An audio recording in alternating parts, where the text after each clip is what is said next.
Pada masa itu Raja Herodes mengangkat tangannya atas beberapa orang dari jemaat untuk menganiaya mereka.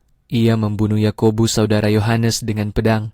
Ketika Herodes melihat bahwa tindakannya itu menyenangkan hati orang-orang Yahudi, ia melanjutkannya dengan menangkap Petrus juga. Hal itu terjadi selama hari raya roti tidak beragi.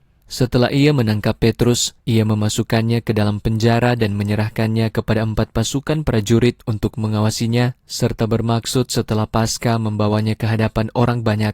Maka Petrus ditahan di dalam penjara, tetapi doa bagi Petrus terus-menerus dipanjatkan kepada Allah oleh jemaat.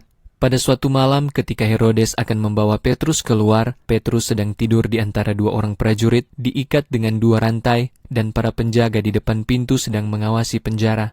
Dan lihat, seorang malaikat Tuhan berdiri di dekat Petrus dan cahaya bersinar di sel penjara itu. Lalu malaikat itu menepuk rusuk Petrus dan membangunkannya dengan berkata, "Cepat bangun."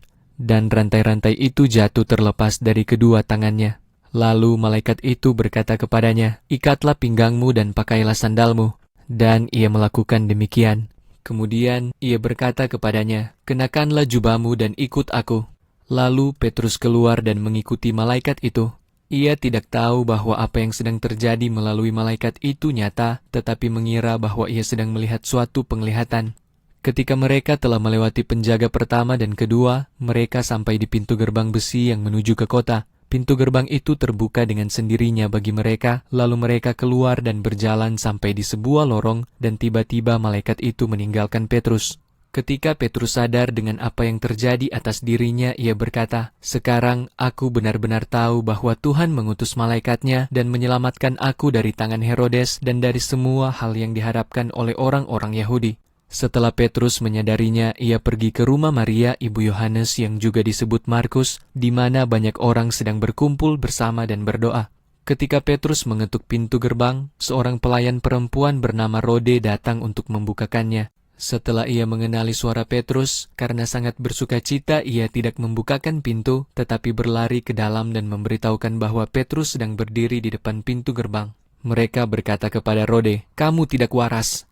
Akan tetapi, Rode terus mengatakan bahwa memang demikian, dan mereka tetap berkata, "Itu adalah malaikatnya." Akan tetapi, Petrus terus-menerus mengetuk, dan ketika mereka membukakan pintu lalu melihat Petrus, mereka terkejut. Namun, setelah Petrus memberi isyarat dengan tangannya agar mereka tenang, ia menjelaskan kepada mereka bagaimana Tuhan telah membawanya keluar penjara. Dan ia berkata, "Sampaikan hal ini kepada Yakobus dan kepada saudara-saudara seiman." Lalu ia berangkat dan pergi ke tempat yang lain. Ketika siang hari tiba, terjadilah kekacauan yang tidak kecil di antara para prajurit tentang apa yang telah terjadi kepada Petrus. Ketika Herodes mencari Petrus dan tidak menemukannya, ia memeriksa para penjaga dan memberi perintah supaya mereka dibunuh. Lalu Herodes turun dari Yudea ke Kaisarea dan tinggal di sana.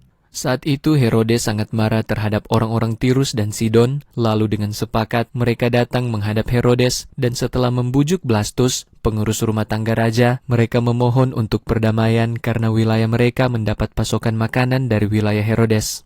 Pada hari yang telah mereka tentukan, Herodes mengenakan pakaian kerajaan, duduk di takhta pengadilan, dan menyampaikan pidato kepada mereka. Rakyat terus berteriak, "Ini adalah suara Allah, bukan manusia." Seketika itu juga, seorang malaikat Tuhan menamparnya karena ia tidak memberikan kemuliaan kepada Allah dan ia dimakan cacing-cacing lalu mati. Akan tetapi, firman Tuhan semakin bertumbuh dan berlipat ganda. Lalu Barnabas dan Saulus kembali dari Yerusalem setelah mereka menyelesaikan pelayanan mereka sambil mengajak serta Yohanes yang juga disebut Markus.